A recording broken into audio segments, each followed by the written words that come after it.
Hajime is a powerless, or a less, and maidenless high schooler who gets bullied all the time for being weak. One day his entire class gets summoned to become heroes and save the kingdom of Tortoise. But even in this world, Hajime remains a loser, because while his classmates all got legendary skills and abilities, all he got was transmutation. So the best he can do is move rocks. One day, as the class ventures into the labyrinth to train, Hajime tries to fend off a monster, but he lacks the sword skills to do so, so he ends up needing to be saved by Amanagawa, who beheads it in one swing. Hayama comes over just to mock Hajime for being useless, but then he gets pissed because everyone else actually cares about Hajime even though he's weak. It's almost like they like him because he's a good person, something Hayama wouldn't understand.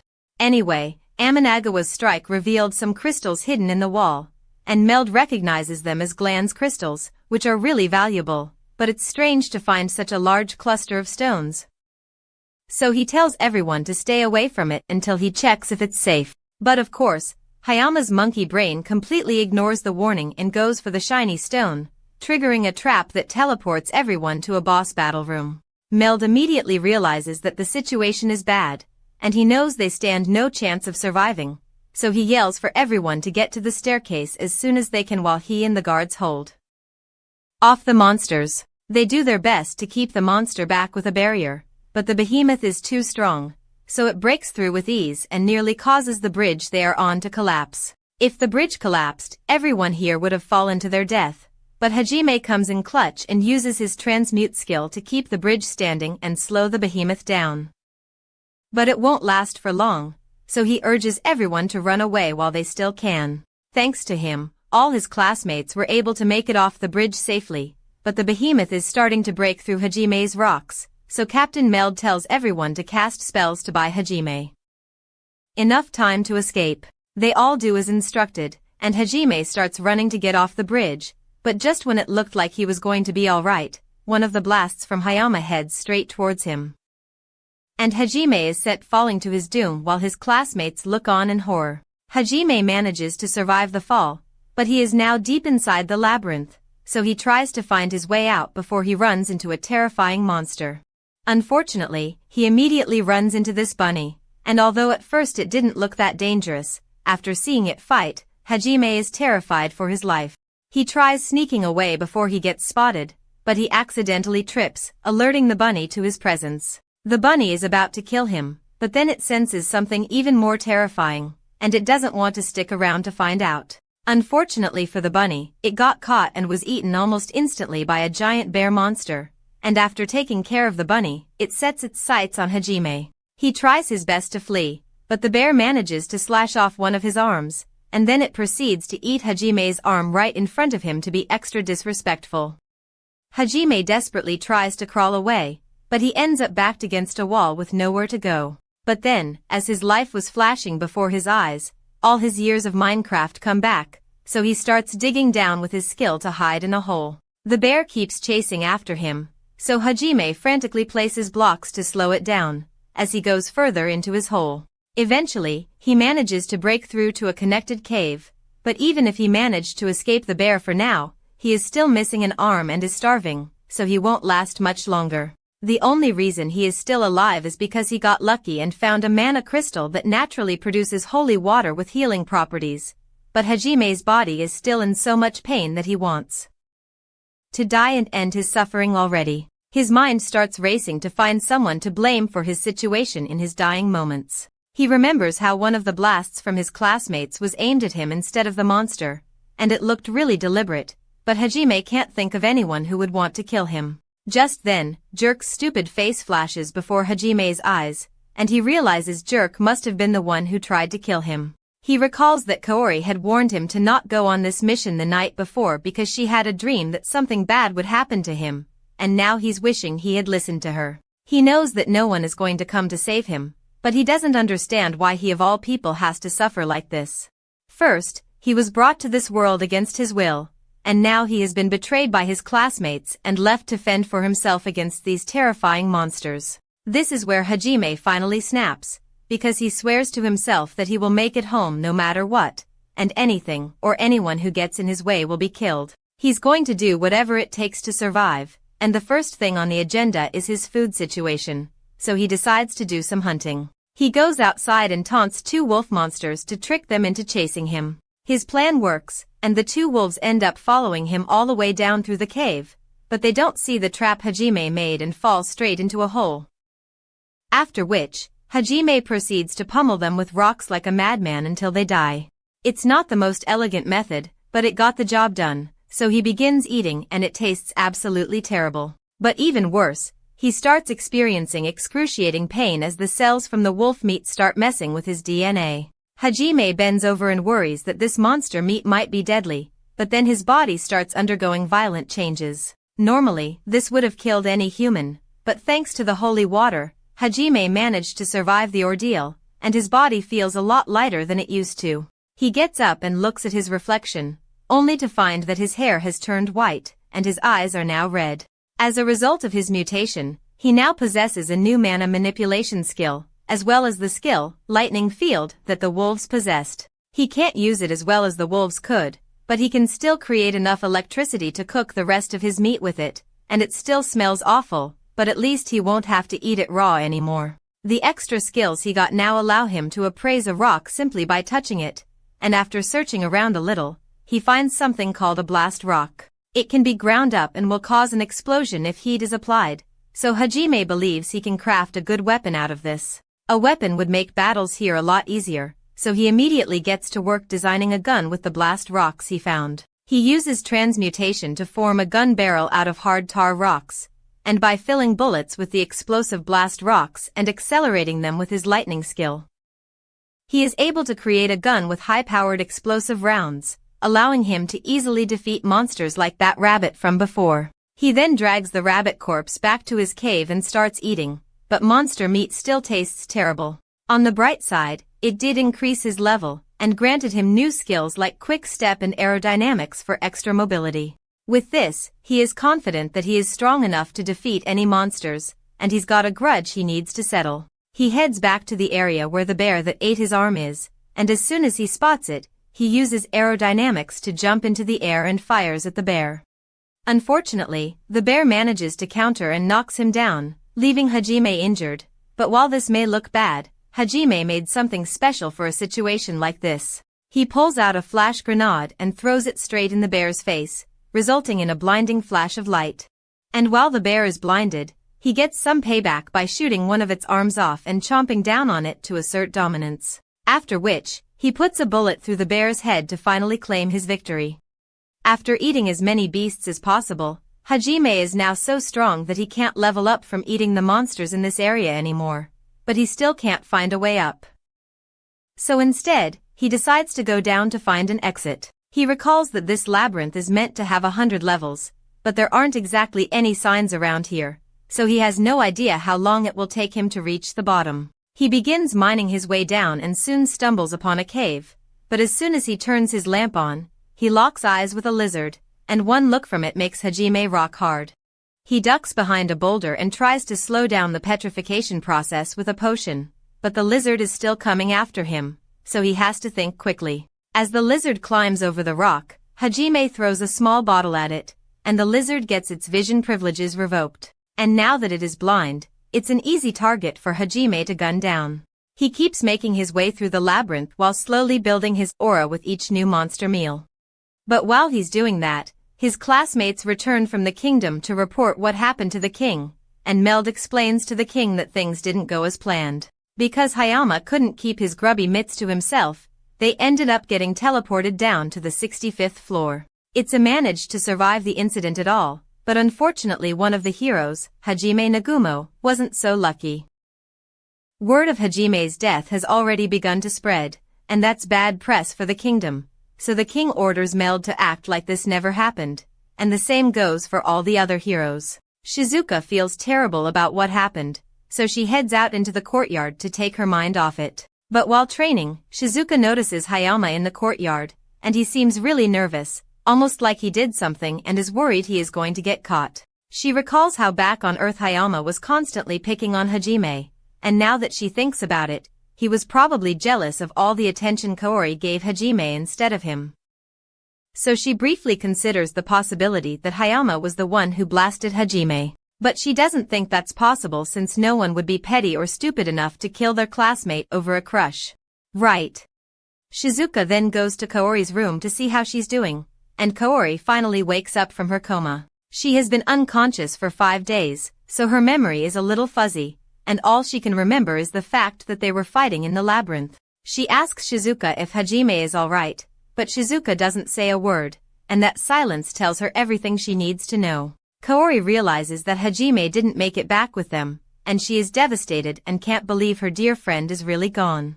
Meanwhile, Hajime is still trying to make his way through the labyrinth, and he still has no idea how long it will take for him to reach the bottom, but those doors look pretty promising.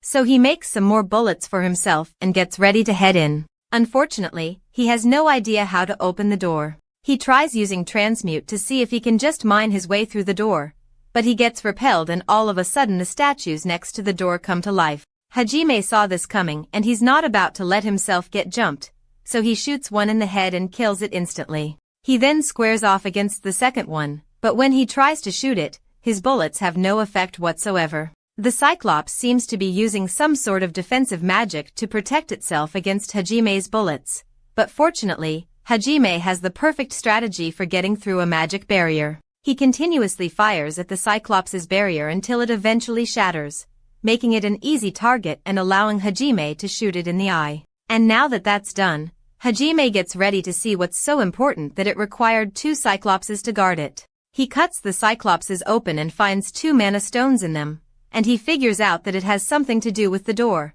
so he puts the mana stones in the door and it unlocks it, revealing a glowing cube in the middle of the room. As the glow of the cube dims, it reveals a cute girl trapped within it, but this smells like a trap, so Hajime goes nope and turns around to walk out the door. The girl looks at Hajime and says, "Help me step bro, I'm stuck," but Hajime isn't an idiot, so he knows normal people don't end up trapped in a glowing cube deep in a labyrinth. He assumes she probably did something terrible to deserve a punishment like this, but the girl tells him he's wrong. She's trapped here because she was betrayed. Hearing the word betrayal strikes a chord with Hajime, so he suddenly cares about the girl's situation a lot more and asks her to explain what happened to her. Even if she was betrayed, it seems like overkill for someone to lock her all the way down here. The girl explains that she is vampire royalty and she was born with incredible power, which she always used for the good of her people. However, one day, her ministers told her she was no longer needed and they would be ruling the kingdom in her place. The girl was honestly fine with handing over control of the kingdom peacefully, but her ministers feared her power and they physically couldn't kill her, so they decided to lock her away in this box. Hajime asks what she means by they couldn't kill her, so the girl explains that one of her abilities allows her to heal incredibly fast, so most physical damage is meaningless to her. And her second ability allows her to manipulate mana without needing a magic circle, so Hajime can see why she was so feared. In any case, he's emotionally invested now, so he decides to free her from her prison. He places his hand on the box and attempts to use transmute to break it down. It's not an easy job, and the old Hajime never could have managed it, but with his current strength, he keeps going until the box eventually disintegrates, releasing the girl from her prison. Now that she's free, Hajime asks her if she has a name, but the girl has no need for the name given to her by the people who betrayed her, so she asks Hajime to give her a new name. And he decides to call her Yui, because seeing her reminded him of the moon. Yui is really happy about her new name, so she jumps into Hajime's arms to thank him, but things have been going too well for him, so something was bound to go wrong at some point. And that's when several spikes are shot at him from the shadows, leaving Hajime severely wounded. With Yui's help, the spikes are removed from Hajime's back. He hands her the bear pelt to cover up as the new duo faces up against their first enemy, a giant scorpion beast blocking their exit. He showers the scorpion with bullets, but its shell is too thick to be damaged. As Hajime pauses to think of a method to bypass its shell, Yui jumps off his back and bites his neck for blood. Her action startled him, but he doesn't doubt her choice, so he uses his magic to mold a wall to buy her time, as the scorpion uses the same magic to try and force its way through. All juiced up, Yui casts an azure blaze which inflicts damage to its shell, but not enough to kill it. A second coordinated attack with Hajime on the top side of the scorpion's shell breaches it and fatally strikes the beast. Celebrating their victory, the two bond over a campfire with some scorpion kebabs. Here Yui is informed that all the vampires were eradicated 300 years ago. She shares that the labyrinth was built by beings called mavericks who rebelled against their gods and wanted to destroy the world, but failed and fled into these labyrinths and are said to be hiding at the very bottom level. Their destination was now clear. The maverick at the bottom held the key out. Using the scorpion shell, Hajime created high-caliber bullets for a railgun he crafted and named Zdradzony.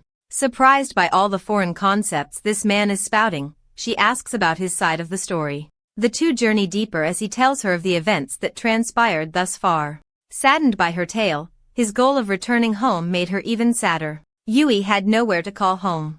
Seeing how she reacted, Hajime invited her to join him on this journey, which she accepts without hesitation. Back at the kingdom, led by the level 50 classmate Amanagawa, the party prepares for another venture into the labyrinth.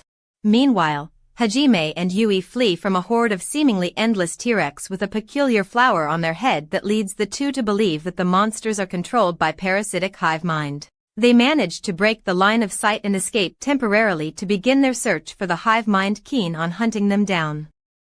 Along the way, Yui doesn't hesitate to take several sips from Hajime's neck. They approach an entrance that the dinosaurs protected feverishly, which leads them to believe that their target is close. Inside the cave, green spores are carried by the wind. All of a sudden, Yui loses control of her body and begins attacking Hajime. As a flower sprouts atop her head, a humanoid spore creature resembling a human female takes cover behind Yui and, by using her, shoots at Hajime with magic, opening him up for the spores. The monster celebrates her victory as a flower sprouts atop Hajime's head. However, the immunity he gained by devouring all those beasts kept him in control as the flower wilted, but the monster still uses Yui as cover so the stalemate continues. Yui regretfully asks Hajime to shoot, who takes no time to hesitate and slays the beast with 2 bullets. His lack of tact awards him with her angry punches. The two rest at a campfire as Hajime eats the slain monster, and Yui strips down for no reason other than to sip more of Hajime's blood. The two journey deeper into the labyrinth and finally reach the door into the Maverick's chamber. Behind the door is a huge room decorated with large crystal columns on the sides leading to a second door. As they make their through the door, an enormous summoning circle appears, and summons a massive hydra that stands between them and their goal. Each hydra head bears a unique color and magic corresponding to its color. The duo keeps up with the assault, but soon realizes that all their damage is negated by the white hydra's healing magic. Hajime and Yui attempt to focus their attack, but the other heads notice and stand in between them, protecting the white head from harm. Hajime draws the hydra's attacks, giving Yui a chance to shoot a powerful spell at the healer. However, her attack is blocked by the yellow head specialized in defense. After her failed attack, the black hydra head uses illusionary magic to make Yui believe that she is once again sealed, and Hajime has abandoned her. Her screams cause Hajime to grab her and disengage. Yui snaps out of it and tells Hajime what she has seen. He then kisses Yui for the first time and reassures her they will win this fight and make it back home together no matter what. They bond now stronger than ever. They hatch an attack plan to defeat the monster. Yui distracts the beast using powerful magic, while Hajime grabs Zdradzony and shoots a devastating beam that destroys all but the blue, red, and green heads. Without their healer, they now stand no chance against Yui's heavenly blaze, which eradicates the beast. Or so they believed. A final silver head appears and targets Yui. Hajime jumps in and tanks the blast using his rifle and as much defensive magic as he can. The smoke settles and the rifle disintegrates, while Hajime falls unconscious to the ground. Yui grabs him and creates a barrier protecting them from the ensuing attacks. She manages to pull him far enough and give him all the holy crystal water she can find, but he still won't wake up. She grabs Hajime's gun and rushes off to face the beast herself, but the bullets fail to penetrate the beast's hide. It blasts her down as well. Her cries for Hajime do not fall on deaf ears. Hajime grabs Yui and carries her away from danger. The last attack he took cost him his eye, but he has grown noticeably stronger, and to protect his new lover, he got an immense rage that got him back on his feet to save his partner and fell the monster. They coordinate an attack where Hajime drops the ceiling on the Hydra and transmutes it into a conductive cage, while Yui shoots an azure blaze which is amplified by the trap surrounding the beast. It perishes under their combined force as the two lovers find a moment to rest. Meanwhile, the party headed by Amanagawa makes its way through the labyrinth once more oblivious to their classmates' survival. All except Kaori, who can still sense that Hajime has survived. Bandaged, but at full capacity, Hajime wakes up with a strange soft sensation in his palm. To his surprise, he finds himself naked in a bed with Yui inside a gazebo surrounded by a forest. He lets go of her cheeks and electrocutes her into waking up. Noticing his well-being, Yui celebrates and hugs Hajime with tearful eyes. After he's caught up about how Yui patched him up, they realize they are now in the Maverick's domain. They fetch some clothes and make their way to a mansion standing alone in the woodland scenery. An illusionary sky mimics daytime and nighttime above them. The couple make their way into the building and find many rooms sealed off. On the third floor, they find an open room that begins to light up as they make their way inside. Across from them sits a skeleton dressed in fine wear, peering at a ritual circle in the middle of the room. Hajime steps into the circle seeking answers. It glows as the skeleton develops an illusionary cover of the human it once was, Oscar Orcus, the maverick who built this labyrinth. He congratulates the two on reaching this chamber and revealing that he is only a recording, and will do no more than tell them why he and his fellowship did what they did after finding out the truth of this world. Meanwhile, on level 65 of the labyrinth, Amanagawa and his group are ready for round 2 of their fight on the bridge with the behemoth and his skeletal army. They spawn in, but instead of panicking, the group spreads out and does their respective roles in the fight. Attackers go in as mages and supports fulfill their duty successfully, fending off the monster's attack while dishing out their own. Their combined effort successfully defeats the behemoth, and so the skeletons begin to fall apart while the group rallies after their first decisive victory. Back to the MC, the recording begins to bid Hajime farewell. Oscar tells Hajime he will now inherit his powers and hopes that he will not use them for evil. A surge of information rushes through Hajime's head. The Mavericks were in truth liberators, and now he wields a form of ancient magic, creation magic, allowing him to give magic properties to raw materials to create artifacts. The first thing he does is teach you how to wield this magic. She learns it but fails to create artifacts herself. The two spend the following days snooping around the mansion. They find a book that informs them of how clearing the rest of the labyrinths will also yield ancient magic, which might help them return home. Later the duo shares a bath together where Yu expresses her love to Hajime, who is still shy and awkward when confronted with the matter. Using the vast resources inside the mansion, Hajime crafts several tools to aid on their journey. Vehicles, weapons, a crystal to replace his eye and an arm, all using the creation magic he learned. After 2 months of prep, Hajime puts a ring on Yu, cementing their relationship. The two prepare themselves and finally leave the labyrinth, ready with their unwavering bond to take on whatever the world throws at them, even against the gods that stand in the way of their goal. In the Raisin Gorge Canyon, a busty bunny girl finds herself surrounded by dinosaurs while she runs around asking for someone to appear. Just then, Hajime's and Yu's ritual circle appears and the two drop in, scaring the dinosaurs away. They celebrate their successful escape while the two lovers gaze into each other's eyes. Their wholesome moment is ruined by the blabbering bunny beast woman charging their way before falling and getting her head stuck in the ground. They move on and try to ignore the nuisance, but she grabs onto Hajime and begs the two to save her family. Her request falls on deaf ears, and the duo continues moving forward. Suddenly a giant two-headed monster Daihador returns and stands in front of Hajime, who takes it out with ease, much to the bunny girl's amazement. She introduces herself as Shia, the eldest daughter of the Haolia beast tribe. She pleads the two to help her race from being exterminated, and after a lot of begging they finally agree to look into the matter before she insults Yu's breast size as a way inferior to hers and gets blasted to near death for it. Shia was exiled from her tribe for the magic powers she held. Her power to see possible futures is what helped her come to where the duo would appear. She also saw the doom of her tribe on the horizon.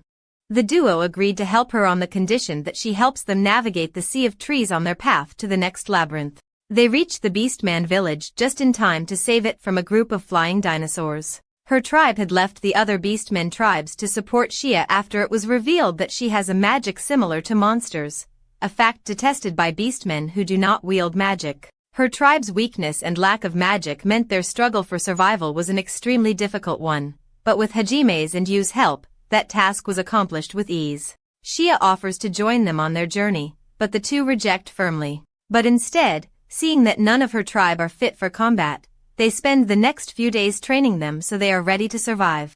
After rigorous training, Shia learns to enhance her physical attributes for combat and asks to join the couple on the journey once again, claiming to be in love with Hajime. Just then her tribe returns turned into bloodthirsty killers that know how to fend for themselves, maybe a bit too well. The Beastmen tribe leads the couple to the great tree within the sea of trees. There a tablet asks them to present 3 more symbols similar to the ring they got from Oscar, the power of regeneration, and a beacon formed of bonds to unlock the door forward. Knowing what they need, the duo heads for the rest of the labyrinths in search of the other symbols. Shia recalls a memory of her mother telling her a story about a white shadow that lurks within the sea of trees hidden from all. Moral of the story was to teach her not to fear everything different and that one day she will meet special and wonderful people just like her. That is why she insists on going along with the couple while keeping it a secret. After Shia succeeded in her training with Yu, Hajime allows her to join them, yet he tries to her away one last time, but fails. With a new member in tow, the trio bids the Beastmen's tribe farewell and continues their journey in search of labyrinths. Still in the Risen Gorge, the trio looks for the entrance to the labyrinth. Shia stumbles upon a strange sign, and when they gather around it, a voice echoes and welcomes them to Milady Risen's super-duper exciting labyrinth. There Shia, by some stupid luck, once again stumbles over the secret entrance. Needless to say, this labyrinth has no lack of traps. Some spikes shoot out the wall, scaring Shia shitless. Aside from physical traps, the voice recording of Milady on its own is a form of torture to their ears. From boulders barreling down a narrow hallway, spinning saws from either side of the walls, a giant bottomless pit, even buckets falling on Shia's head, the maze was level S hazard. Yet nothing the 3 adventurers couldn't handle. After a while and a lot of place they started at. After running in circles for a while, they reach a room with a door at the far end, and suits of armor decorating the walls on either side. To no one's surprise, the suits begin to move and attack the trio. There's nothing special about them, but they do seem endless, so they rush towards the door and jump through onto a moving block. The block takes them up face to face against a giant iron golem with a smiley face drawn on it, claiming to be Milady Risen. According to Oscar's notes, Milady is as dead as he is, but the golem insists it is Milady. Milady's tone changes from playful to serious as she asks Hajime about his end goal. He tells her that he wishes to return to his world after the god of this world forced him here. Hajime asks her whether the rift crossing ancient magic is in this labyrinth. She returns to her playful speech and refuses to give an answer, which prompts our hero to attack with a missile barrage. Their clash begins. Milady's armor is very thick, which makes it hard to reach the core of the body. Her attacks cover a wide range but are easy to dodge. Hajime delivers a powerful blow that knocks the golem down, giving you the chance to freeze it into the ground. Hajime then uses a drill to stick a rod above the golem's core. Shia follows up by smashing her giant hammer on the iron rod, thus penetrating the armor and destroying the core. As the golem's power begins to fade, Milady gives Hajime a warning. Following the path he is currently on, he will eventually face the bastard gods they fought long ago and achieve god-killer status. She bids them farewell and good luck on their journey as she disappears. Inside Milady's chamber, the trio finds yet another golem, a small one that Milady uses to greet them again. After a few smacks, she teaches the group gravitic magic that only Yu is high enough level to use for now with a bit of training. With a second ring in Hajime's hand and some more valuable resources squeezed out of her, Milady flushes the group out of the labyrinth back out onto the surface. With Shia drowned, Hajime gives her mouth to revive her, which she takes full advantage of and slips a lot of tongue in Hajime. But being the Chad that he is, our boy forcefully removes her and throws her back into the water. The trio, all wet from that experience, make their way to the nearby town inn for the night. Yu and Shia fight over a room with our MC, ending with Shia getting shot for saying out-of-pocket stuff. Inside the Fear and Adventurers Guild, the guildmaster Ilwa Cheng hosts Hajime and his two companions. He had heard of their accomplishment of passing through the risen gorge with ease and wishes to employ them for a request. Hajime declines at first, but is persuaded to hear him out on the condition that their exploits be kept hidden so they maintain a low profile. His request is to find a missing party that led a survey in the northern mountains, specifically the son of Count Kodeta, Will Kodeta. Hajime accepts in exchange for status plates of their own, as well as the guildmaster's support if needed. The trio wastes no time and travels towards the last known location of the missing party. Along their way, they make a stop at a village where the teacher of the I-Sky class named AI taught the villagers how to plant and maintain rice fields, which the place is now famous for. Hungry for his homeland's staple food, Hajime's party reaches the inn where his teacher and a few of her students are resting. Before this point, Hajime had been believed to be dead by everyone who knew him before the incident in the labyrinth. However, mention of his name by Yu and Shay, as well as his familiar voice, makes it obvious to AI, despite his drastic change in appearance. He tried to deny his identity, but his teacher was certain, so he finally admitted it. He gave her very vague answers as to what happened since he was last seen, before one of the knights escorting AI and her students insulted Shay and Yu, which got him a bullet to the shoulder. One of the students listening all this was someone who admired Hajime after he saved her on the bridge where this all started. Before moving on, Hajime made it clear to everyone around that he had cut ties with the group he came to this world with and all those they worked alongside. His goals were his own, and none should stand in his way.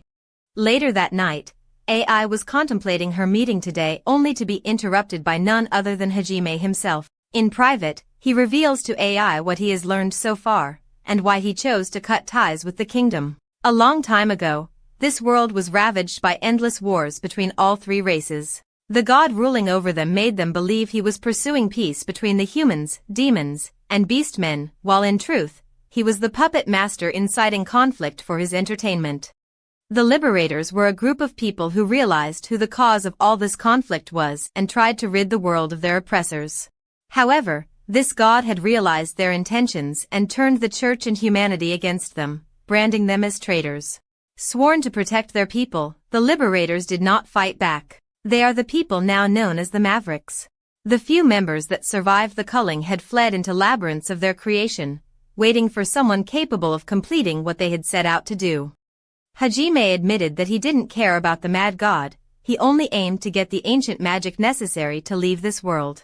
Before he left, AI told him that the priestess Kaori hadn't given up her search for him, which is when he revealed that what happened to him was no accident, but an attempt to take his life by one of her students, and that left her in shock. The following morning, Hajime's group is stopped by AI and her students, who insist on joining them so that she can hear in detail what has happened.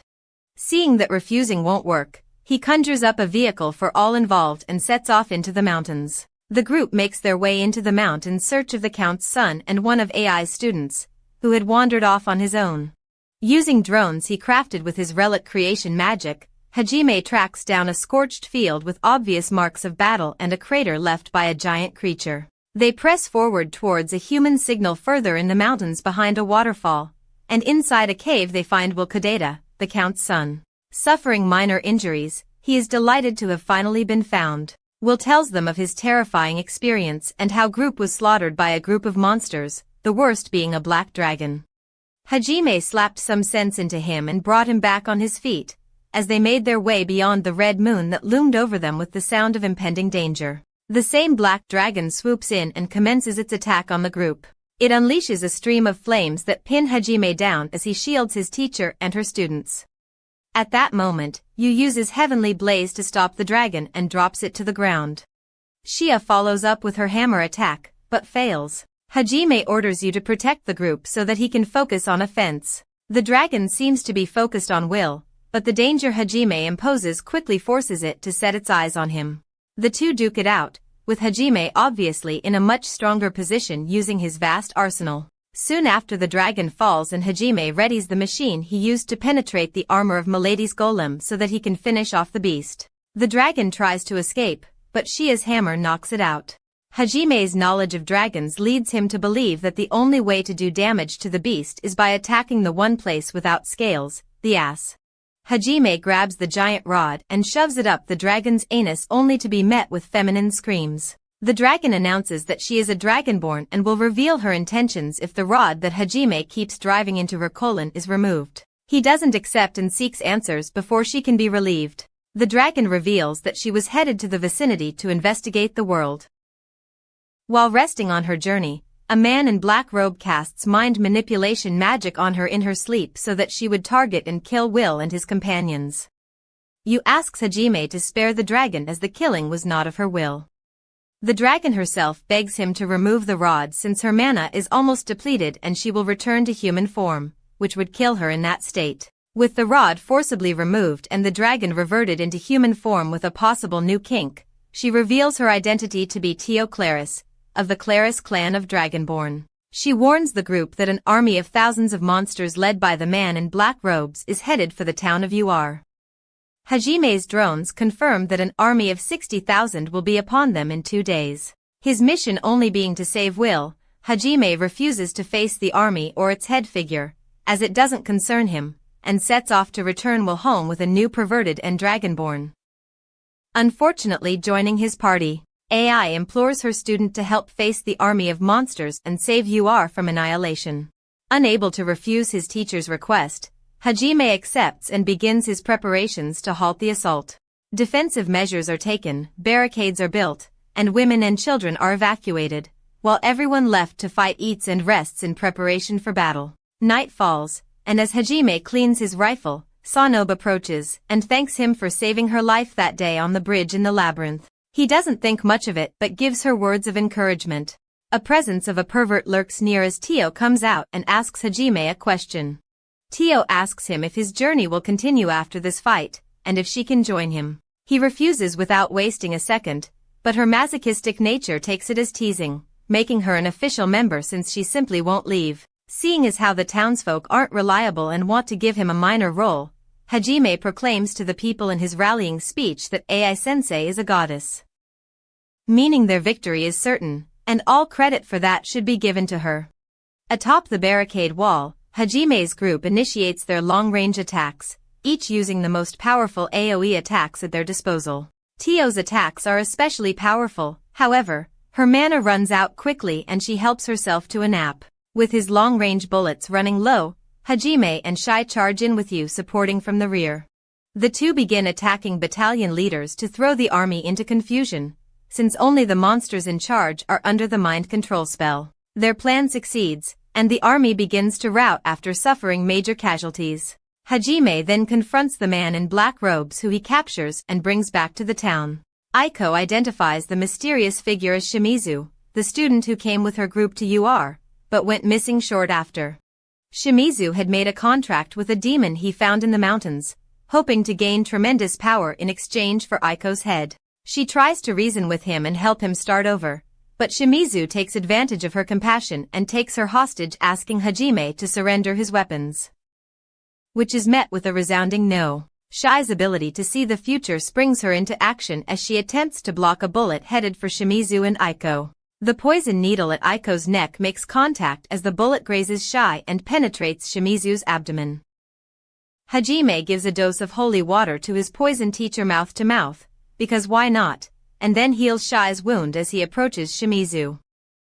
Aiko begs him to heal her student. Hajime assesses the situation and Shimizu's intentions before putting him out of his misery, breaking his teacher's heart, and telling her that his stance against his enemies does not change. Regardless of who they are, he and his party along with will depart to conclude their mission. On the way back, his companions realize how Shimizu was too injured to be saved, and Hajime merely put him out of his misery as an act of mercy, without Aiko having to bear the burden of a student dying under her care. They all know Aiko is extremely kind, but not stupid. She will eventually accept the truth and forgive her dear student. Once again at the guild, Hajime and his companions deliver Will safely to Ilwa, who rewards them with the promised status plates, plus an additional one for their new member. As they all settle in their room for the night, Hajime notices a figure lurking in the alleyways of the town. Watching them, he isn't concerned by their activities as he is confident that he can challenge even God if he gets in the way of achieving his goal. Hearing his words, Tio remembers her father's dying words to her, that although their true enemy, God himself, is powerful, but someone strong enough will appear one day to slay him and rid the world of his machinations. Those very words and the powerful force calling to her prompted her to seek otherworldly visitors outside of her clan's domain, leading her to meet the MC. Hajime and Shai go on to explore the town together, where they stumble upon an aquarium. Inside they meet a familiar sentient fish which they passed by while Milady flushed them out of her dungeon. Hajime and Lei hit it off, and after realizing they're the reason he ended up in this mess, they set him free without admitting it. Before Lei went on his way, he told the two about a gang of slavers who deal with beast folk, and how they had a little mermaid in their hands as well. He tells Shai to be extra careful due to her race as he sets off. On one side of town, Yu and Tio go shopping and bond over their appreciation for their companions. On the other side, Hajime and Shai bond over the fact that they both like Tio, but she's a pervert. Just then, Hajime senses someone under them in the sewers, what feels like a weak and small child, so they go down to investigate. Detection of a person proved true as Hajime scoops up a passed-out merfolk girl who was kidnapped for auction by underground smugglers. Soon the smugglers realize the girl is missing and begin scouring the town for her. Meanwhile, Hajime and Shai bring the girl to the surface where she regains consciousness. They introduce themselves to Mio and hurry to nurse her back to health with a hot bath and food, before dropping her off with the city guard since their race is protected by the kingdom. Against Mio's wishes they part ways as she cries for her big bro and big sis. Shortly after, a blast and smoke rise from the same guard post. Hajime and Shai rush back to and writings on the wall ordering him to give them the bunny girl or Mio dies, which makes it clear to Hajime these guys are now his enemies. As they rampage through town, they regroup with Yu and Tio who join them on their hunt for the slavers' hideout. They split up into teams of 2 and purge the whole city of slaver gangs as they look for Mio's location. Meanwhile, the auction begins with Mio at its center. In that moment, Hajime breaks in and puts 3 bullets in the organizer's head, picking up Mio and flying her out to see the fireworks as his companions raze all the slavers' hideouts to the ground. With the little girl now safe, Hajime takes her and regroups with his companions as she gives her hero a new title, Papa. Hajime and his party make their way through a barren rocky land to the outpost town of Dorad. This is where it all started 4 months ago when he was last here with his classmates adventuring to Orcus Labyrinth. The group sits down with the outpost guild leader Loa Boavis, and that is when a guy breaks in to inform Loa that a demon was spotted in the labyrinth. Hajime identifies him as Endo, one of his former classmates. He begs him to come down and save the rest of his classmates that are now faced with the demon. As the heroes' party reached the 90th level of the Orcus Labyrinth, they found no monsters in sight, only their blood splatters covering the ground. A red-haired demon lady walked out of the shadows and offered them a chance to join her as Shimizu did. They decline and engage in combat with her myriads of powerful monsters. A chimera, ogres, and a spell-casting turtle pope. The group fought to the best of their abilities, but the demon's ability to heal the monsters meant they were fighting a losing battle. Their barrier caster was stabbed and seriously injured during their battle, and that is when Kaori's friend Shizuku ordered Endo to use his stealth abilities to flee and tell their captain Meld what had transpired. Endo succeeded in doing this, but the chimera had chased him to the captain's location, so he was ordered to once again flee, but this time to the surface and warn everyone of the demon menace they were facing. On the surface, Endo begs Hajime to save his former classmates despite his feelings for them, while underground the hero Amanagawa and his party manage to flee the demon. Their fear sows doubt between them as Hayama wishes to join the demon to survive.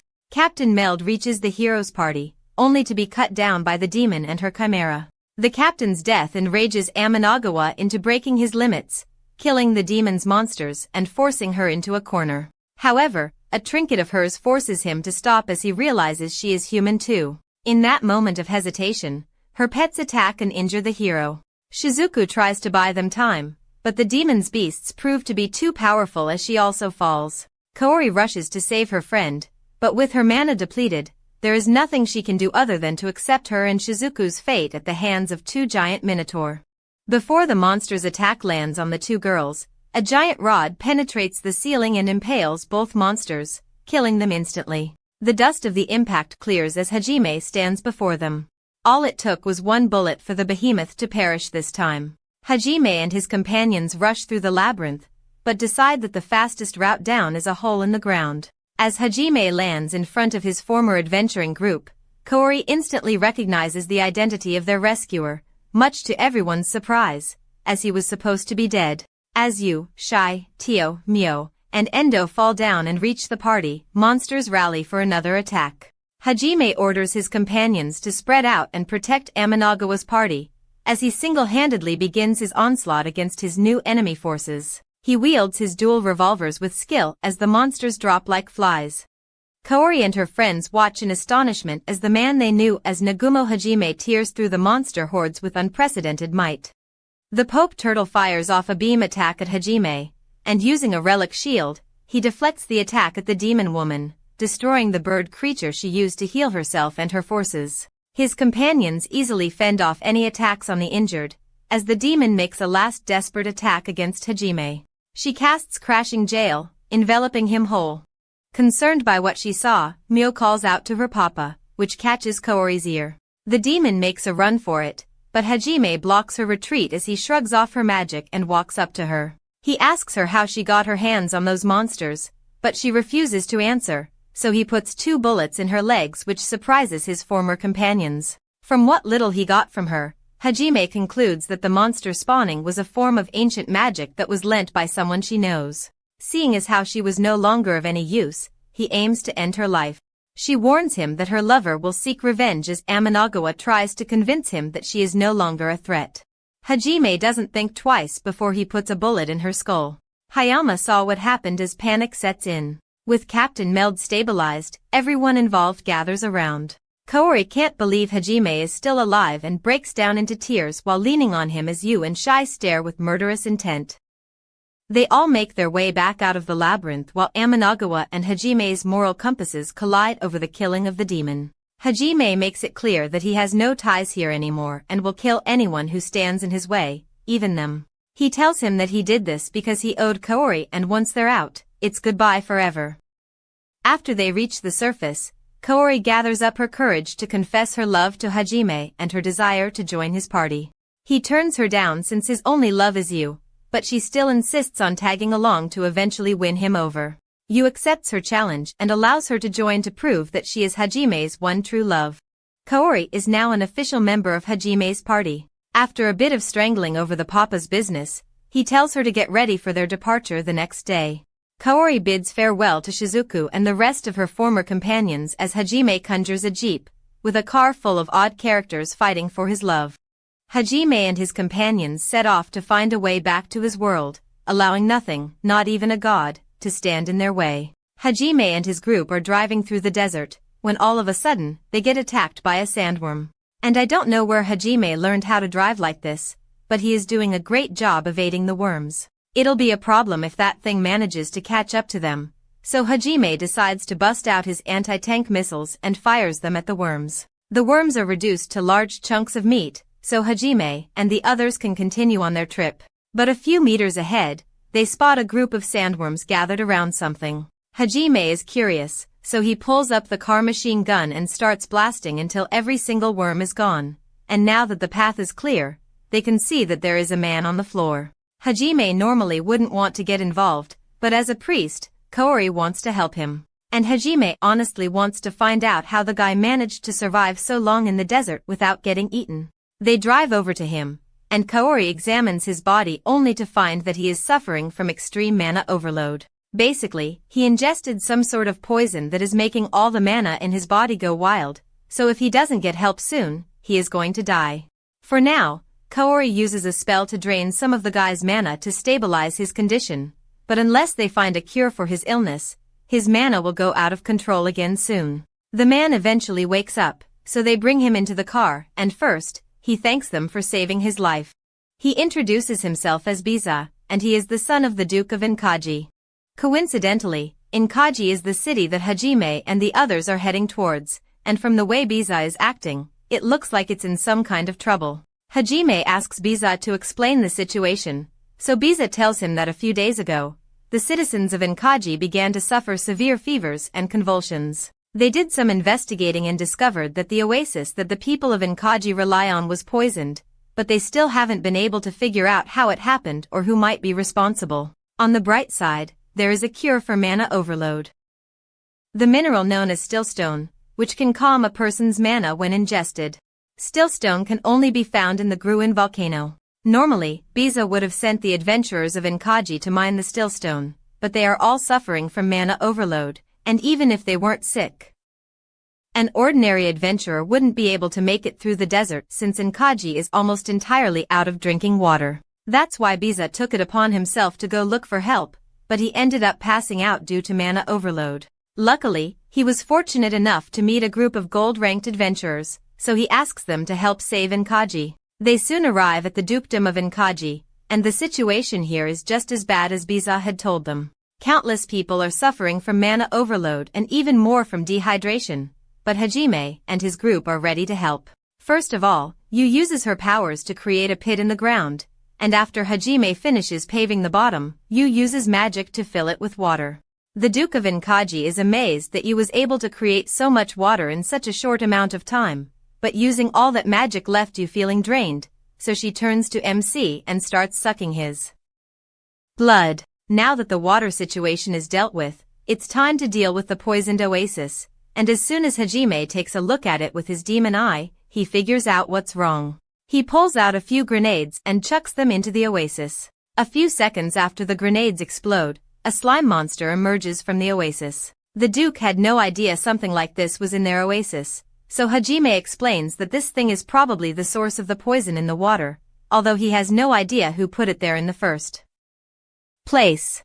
But now, all he needs to do is defeat it, so he aims his gun at the slime's magic core and fires a shot straight through it. The slime has finally been killed, so it won't be generating any more poison, but as for the poison that's already in the water, it's going to be a while before it gets decontaminated. Luckily, the oasis is connected to a freshwater spring, so eventually it should return to normal, and the water you made should be enough to last until then. Back at the city's main hall, Kaori and Shai have been helping treat all the people suffering from mana overload, but the only way to cure them for good is with the still stone. Hajime agrees to get some from the Gruin volcano. However, it's too dangerous for Mew to come with them, so Hajime asks Kaori to stay behind and take care of Mew while they are gone. They set off across the desert, and after tearing through a horde of sandworms, they eventually arrive at the Gruin volcano. The blistering heat is already starting to make the others uncomfortable, but Tio isn't bothered by it. After a bit of walking, they make it to the main entrance of the volcano, and soon after they walk in, Hajime spots some still stone on the roof of the cave. Unfortunately, it's only tiny pieces here, so it won't be enough to cure the people of Enkaji. If they want to find a sufficient amount of still stone, then it looks like they are going to have to go deeper into the volcano. They make their way to the bottom of the staircase, and from this point onward, they are stepping into uncharted territory, so they need to be ready for anything. Just then, a fire attack is thrown at the group, so Yu uses her magic to block it, and Hajime gets ready to kill the lava bull that's attacking them. But before he shoots, Shai asks him to let her handle it instead, because she wants to test out the new hammer he made for her. Hajime agrees to let her handle the bull, so Shai charges forward, and with one powerful swing, she manages to completely shatter the bull's head. Shai is impressed by how effective the hammer is, but also kind of scared because this thing converts mana into kinetic energy, and the force it can create is unbelievable. After descending a little deeper into the volcano, the group manages to find a cave filled to the brim with still stone. There's more than enough to save all the people of Inkaji, so now the only thing they have to do is clear the great labyrinth inside the volcano. They ride a boat down the lava, and after nearly being burnt alive by the lava falls, the group finds a hidden island at the base of the volcano. Hajime wants to go check it out, but all of a sudden, a fire blast is launched at them, so they are forced to ditch their boat. There are fire-spitting lava snakes guarding the room, so if they want to get to it, they are going to have to defeat all the snakes. There are 100 of them, so it's going to take a while. The group works together to destroy each snake's body and mana core, but just as Hajime finishes off the final snake, he is hit by a light beam out of nowhere. Hajime is still in one piece, but that blast left him unconscious, so he starts falling to his doom, and Yu has to use her magic to save him. After getting him to safety, She tries giving him some holy water to heal his wounds, but nothing seems to work. All of a sudden, blasts begin to rain down from the sky, so Yu casts a shield to protect herself. By the time the onslaught is over, Yu is left exhausted, and just then, they hear a voice coming from above them. Fried is glad he chose to set up an ambush here since it worked perfectly, but he can't believe that Hajime managed to survive a full power blast from Uranus. Hajime finally regains consciousness, and he sees Fried up in the sky, so he kind of understands what's going on here. Fried acquired God's age magic, so now he is an apostle and intends to do whatever it takes to make the wish of his god come true. He activates his God's age magic and creates a rift in space, allowing him to sneak up behind Hajime and blast him across the volcano. The girls want to help him, but they are too busy defending themselves against the dragons, so Hajime is on his own for now. He manages to use limit break to counter the blast, but it still knocks him back, and Fried isn't giving him a chance to recover. Hajime summons his crossbits to counter the attack, and with them shielding him, he slowly begins advancing towards Fried. Just then, Fried and his dragon get knocked away by Tio in her dragon form. She then fires a blast at his dragon, and the dragon fires back at her, so now the two are locked in combat. While Fried is distracted, Hajime sneaks up behind him and strikes him across the chest before kicking Fried across the sky. He was about to follow it up with another attack, but a dragon saves him and flies him up. Hajime tries to go after him, but his body finally gives out under all the stress, so he starts falling towards the lava. But at the last second, Tio swoops in to save Hajime and carries him back to safety. Fried is amazed by the strength of Hajime's companions, and he is slightly scared since he nearly got beaten by a crippled Hajime, so he decides to switch tactics to defeat him. There is a magic device controlling the flow of magma in this volcano, so Fried uses his magic to remove it. And now, the volcano is going to erupt, taking Hajime and the entire Great Labyrinth out with it. There's not much time, and there's no way all of them can make it out of here with Fried blocking the exit, so Hajime gives Tio his cross ring and asks her to escape on her own. Hajime has every intention of making it out of this alive, but right now, Tio is the only one who can make it out of here, so he needs her to go deliver the still stone stored in his ring to Inkaji. Tio understands, so she flies straight up to make it out of the volcano before Fried can seal it off. Fried's dragons begin firing at her in an attempt to keep her from escaping, but Yu and Shay provide cover fire, and Hajime's cross bits keep Fried busy once Tio makes it out.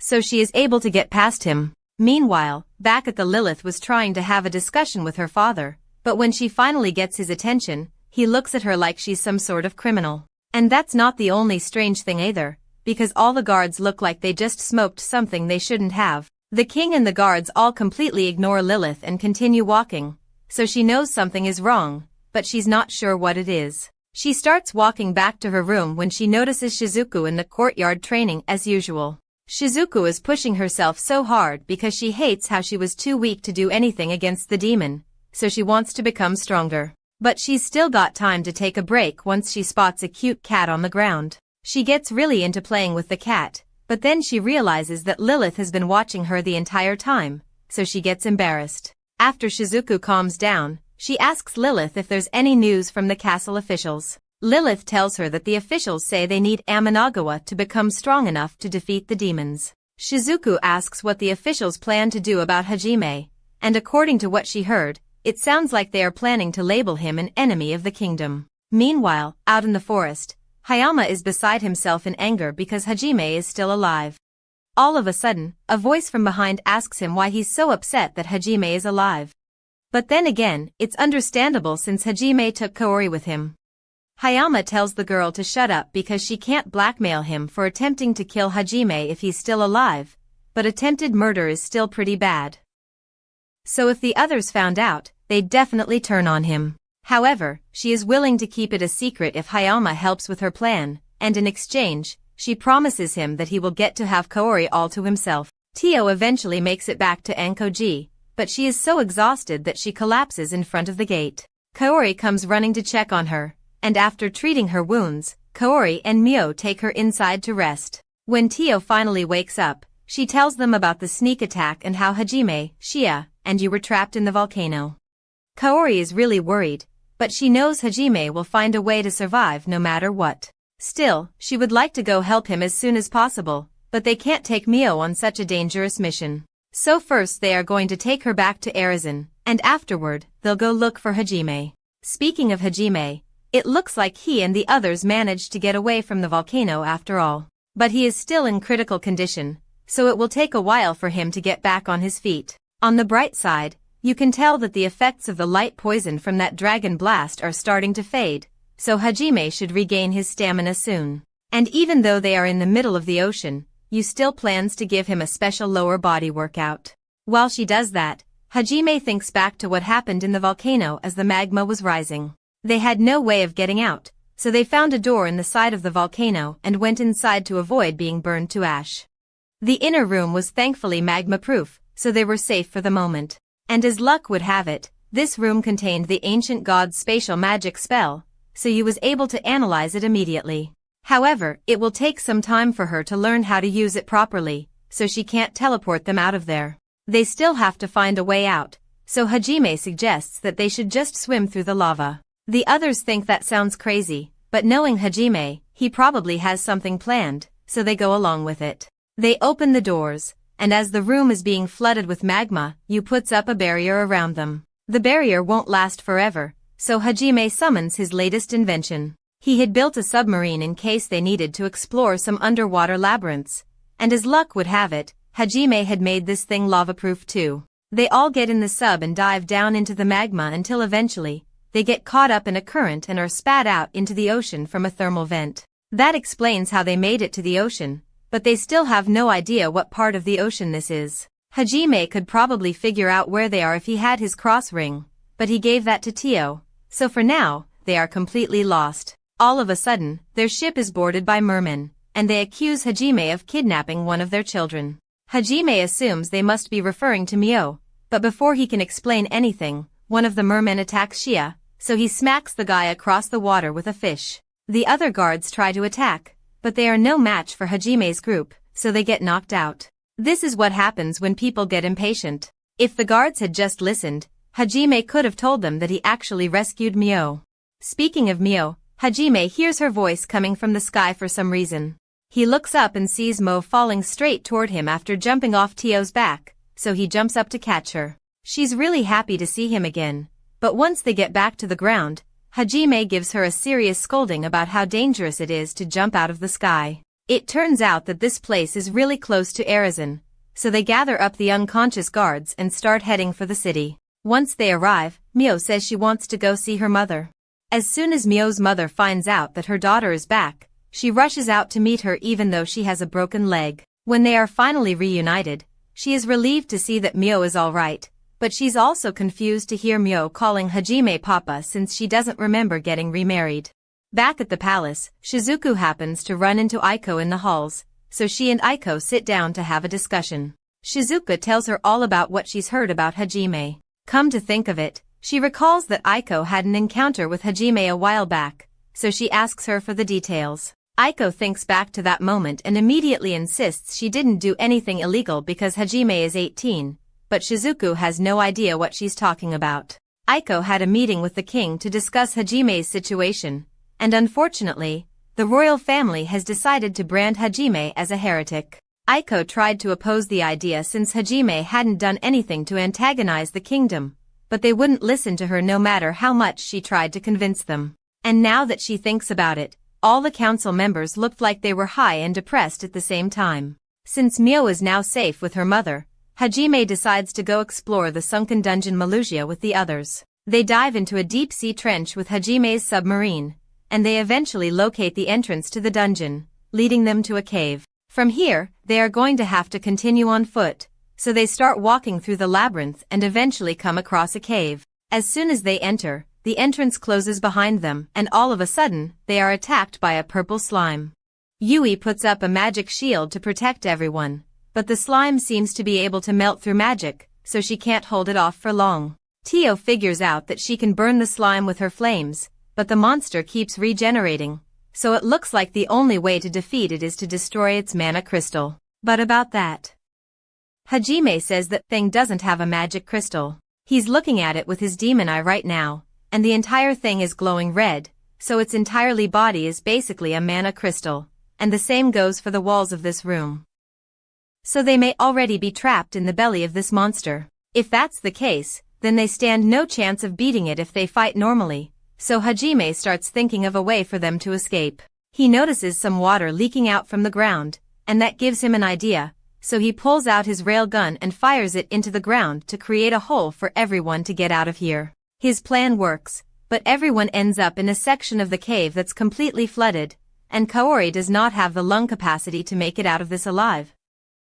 So Hajime leaves Yui and goes to rescue her. Eventually, Kaori wakes up on a beach with Hajime, and she asks him why he chose to save her instead of Yui. She was probably expecting him to say something about how much he cares about her, but the fact is that he trusts Yui to survive on her own, but he knew there's no way Kaori could survive this place on her own. For now, they just need to keep exploring the labyrinth until they get to the bottom, so they walk across the fields and eventually come across a shipwreck. All of a sudden, the area begins to transform, and they are pulled into an illusion of a war that took place centuries ago.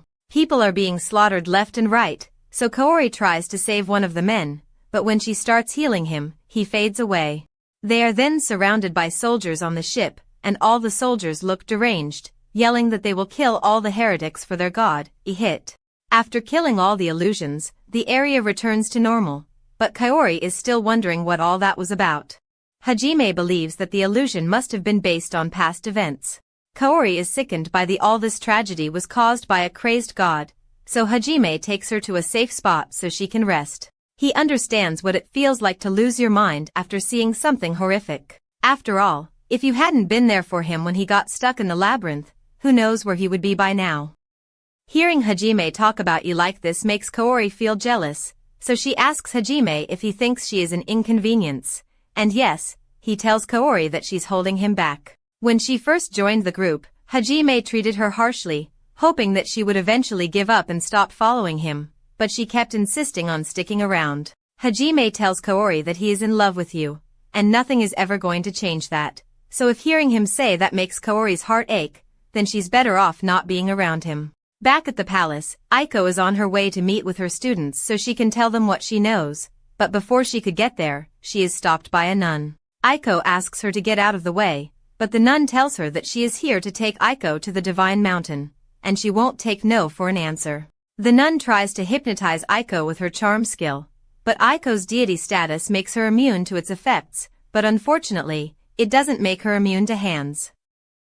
So the nun just punches Aiko in the gut to knock her out. The nun starts carrying Aiko away to make sure no one witnesses this, but the princess saw the whole thing, and she knows she needs to tell someone before it's too late. Hajime and Kaori continue through the shipyard and come across a giant ship in the middle of the field. They board it, and as soon as they do, another illusion begins to manifest. It looks like this illusion might not be so bad, because the king at the time was holding a party to celebrate peace between the humans and demi-humans. But then, a few seconds into the banquet, the king reveals that he is still every bit as racist as he was before, and the only reason he held this banquet was so he could slay the filthy animals that claim to be equal to humans, all in the name of his god, Ihit. Seeing all the carnage leaves Kaori feeling sick again, but they still need to keep moving, so they head down into the ship corridor. As they walk, a dark mist rolls in, and Kaori ends up getting separated from Hajime after a wind trap is triggered. Hajime tries to go after her, but he gets surrounded by soldiers, so he has to defeat them. Once he has taken out all the soldiers, he starts looking for Kaori, and before long, he finds her standing in a suspiciously dark corner. Hajime can immediately tell that something's wrong, so just to be safe, he shoots Kaori in the head with a magic bullet. Kaori falls to the ground in pain and asks Hajime why he did that, but Hajime just shoots her again. He has already figured out that something is possessing Kaori's body, but the ghost laughs because it thinks there's nothing he can do about it. However, Hajime just points his gun at the ghost again and prepares to shoot. The ghost starts to panic and reminds Hajime that this is still Kaori's body, so even though the magic bullets won't kill Kaori, he can't just keep shooting her. Hajime puts his gun down to think about it for a second, but then shoots the ghost again anyway. It's not like the ghost is going to release Kaori if Hajime stops shooting, and the magic bullets cause a lot of pain, so Hajime is just going to keep blasting the ghost until it leaves Kaori's body.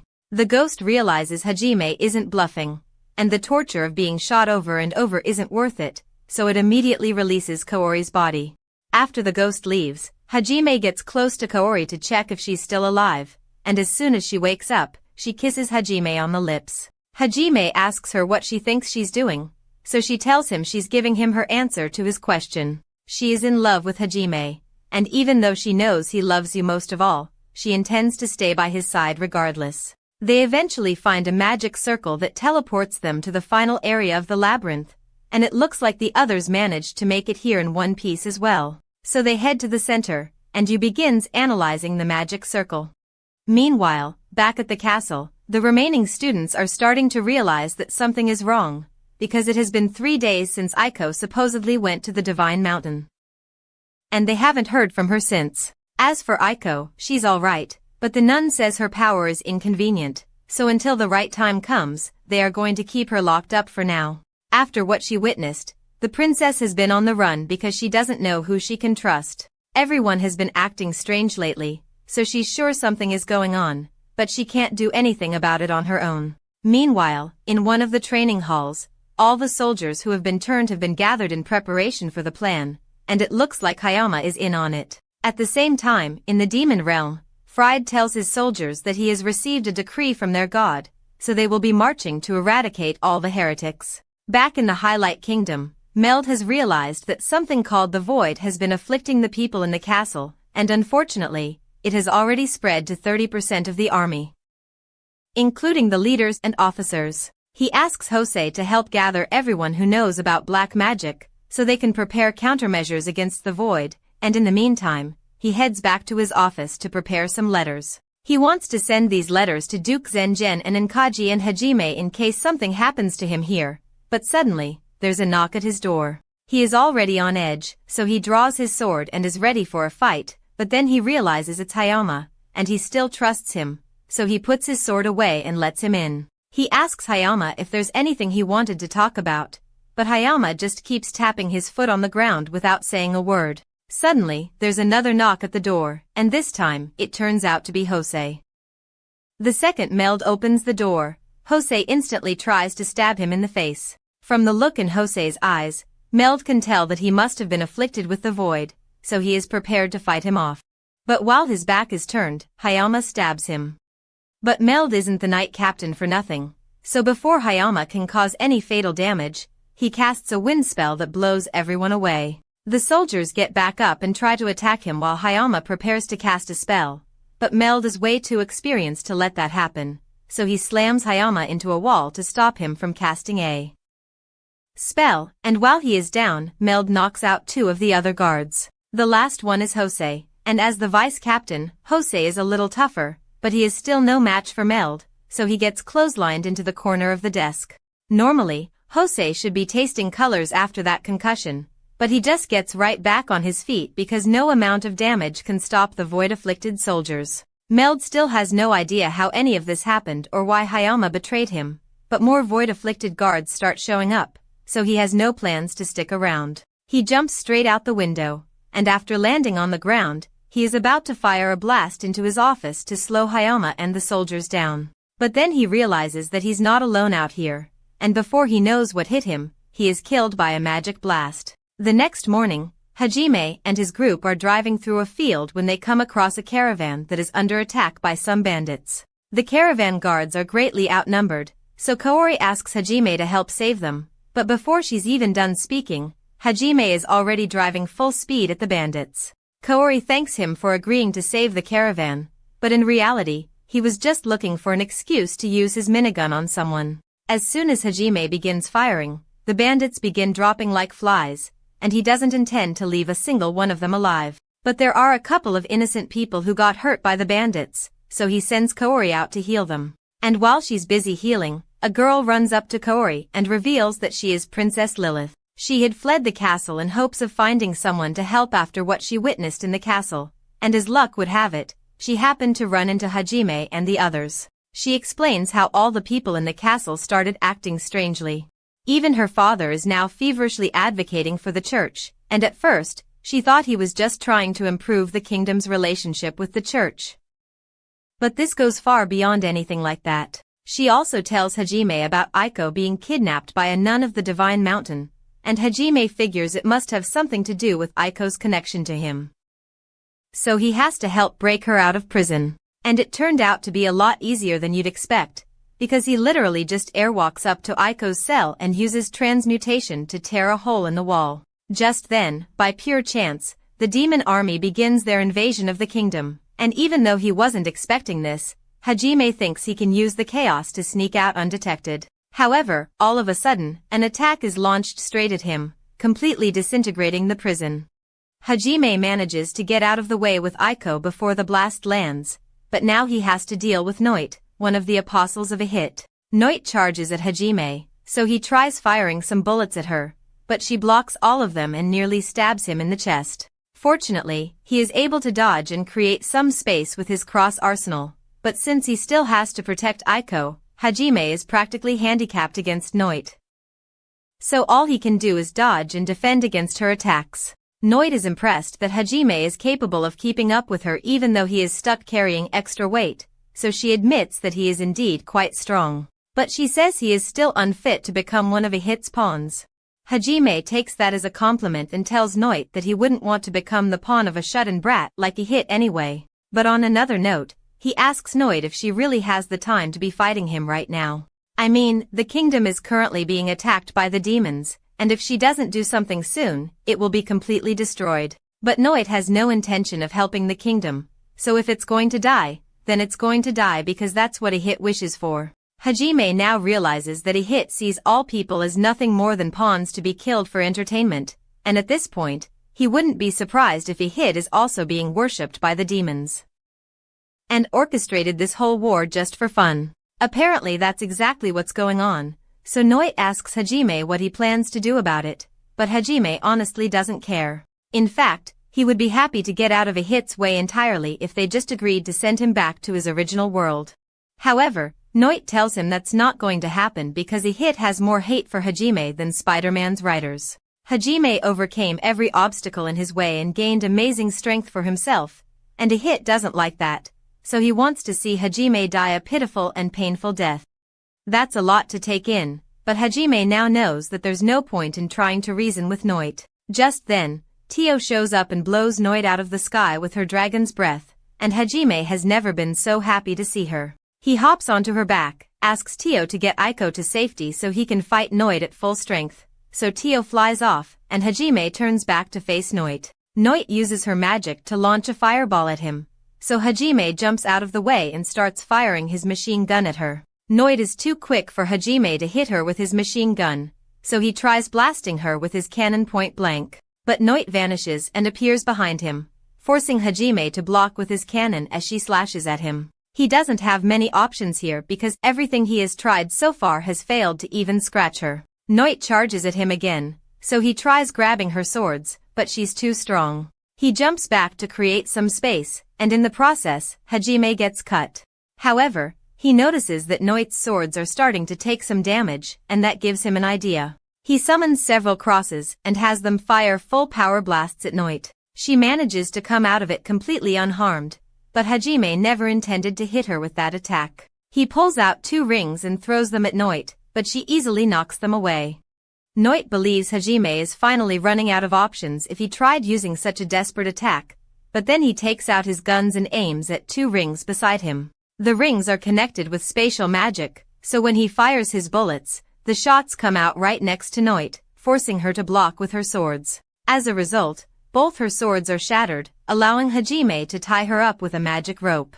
Now she has nowhere to run, so he loads up his railgun and penetrates her with a 12-inch thick rod. There's no recovering from a wound like that, so Noit dies and falls out of the sky. And now that his fight is over, Hajime goes to check on Tio and Aiko, and it looks like they blew up the entire church. Tio was initially going to just burn it down, but Aiko wanted to help, so she used some magic and ended up creating a bunch of methane. The methane was way more powerful than she expected it to be.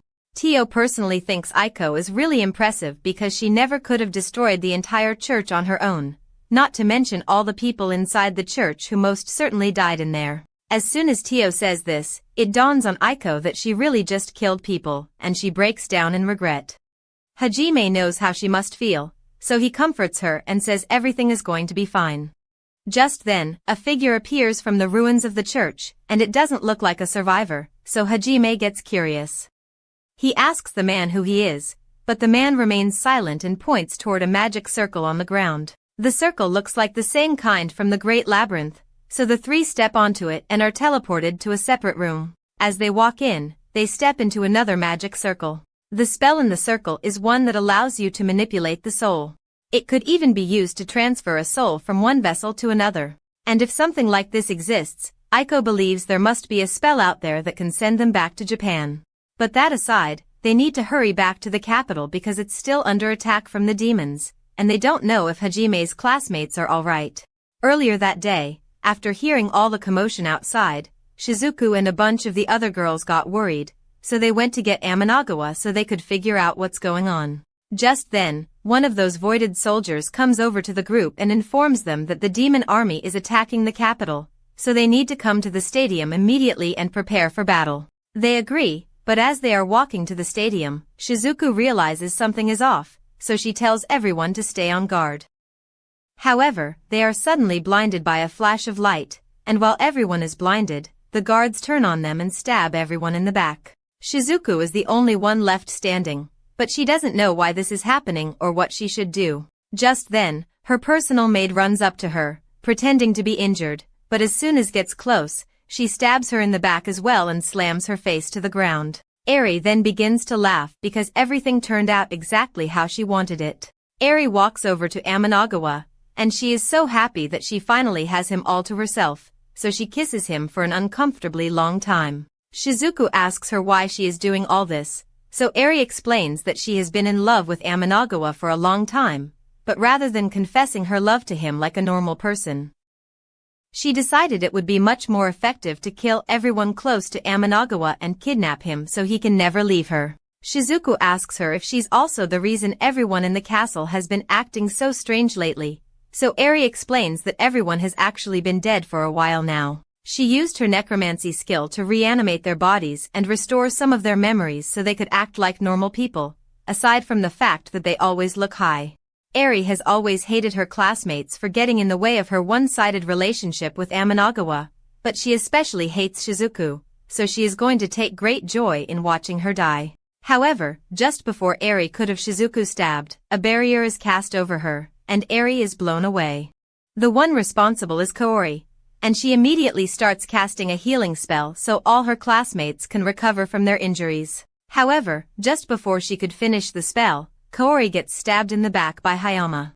Hayama is ecstatic that he finally managed to kill Kaori, because now Eri can turn her into his personal slave. But Kaori doesn't give up that easily, so even though she has a sword sticking out of her chest, she finishes casting the spell and begins healing all her classmates. The healing spell starts working on her too, so it looks like Kaori might survive after all, but then Hayama pushes the sword back in, and the light finally fades from Kaori's eyes.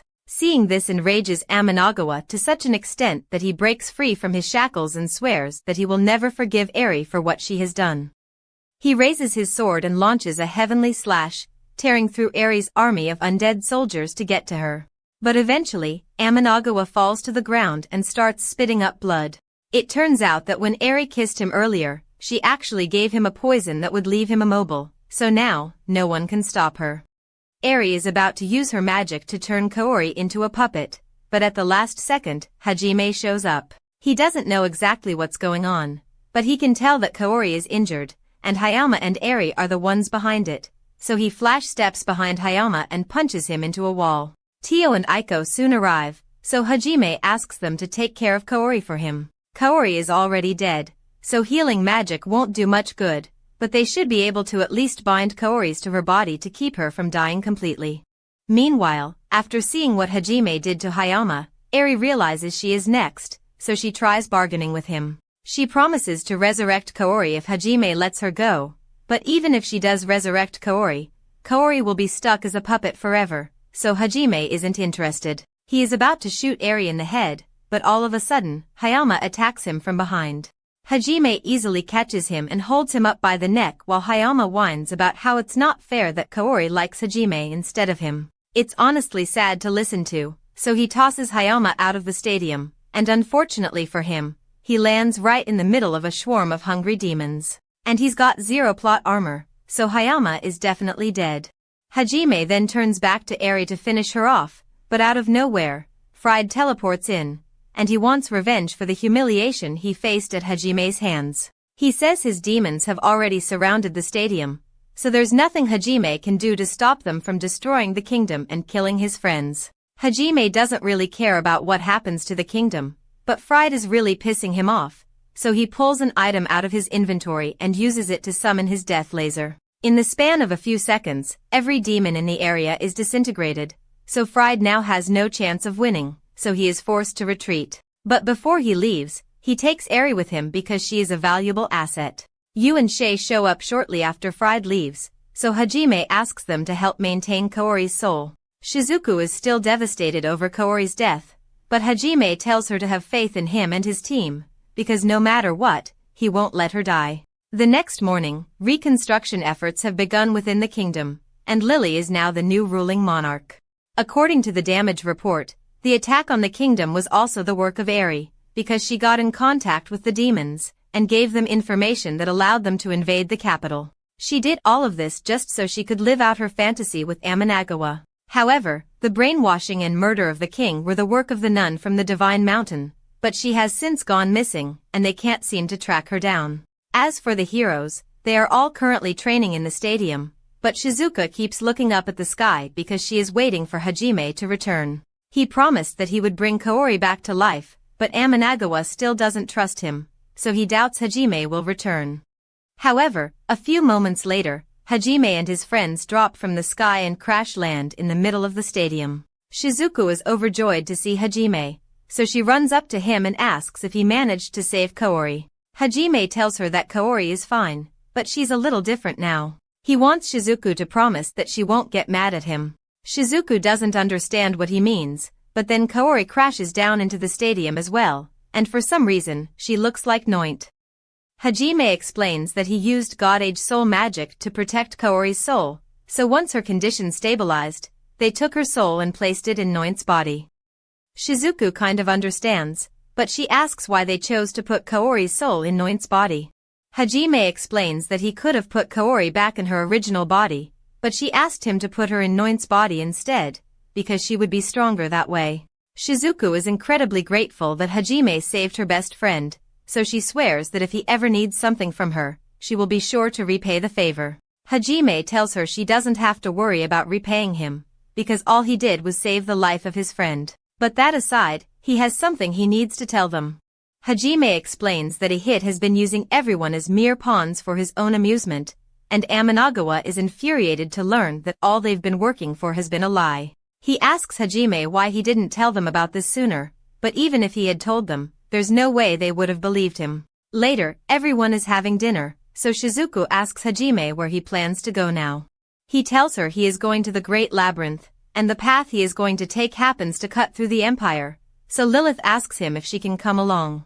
As the new ruler of the kingdom, there are a lot of things she needs to discuss with the emperor, so she would like to meet with him as soon as possible. Hajime is fine with Lilith tagging along, but since she's going, Amanagawa says he and the rest of the class will go as well, because he wants to become stronger with God Age magic so he can save the world, since Hajime clearly doesn't care about doing that. All his classmates feel the same way, since they want to be strong enough to protect themselves and their friends, so Hajime agrees to bring them along. But he didn't agree because he's a nice guy. He just thought he could use them as good meat shields once they got to the Great Labyrinth. This was the end of Season 2. Subscribe and hit the like button to let us know if you would like us to cover Season 3.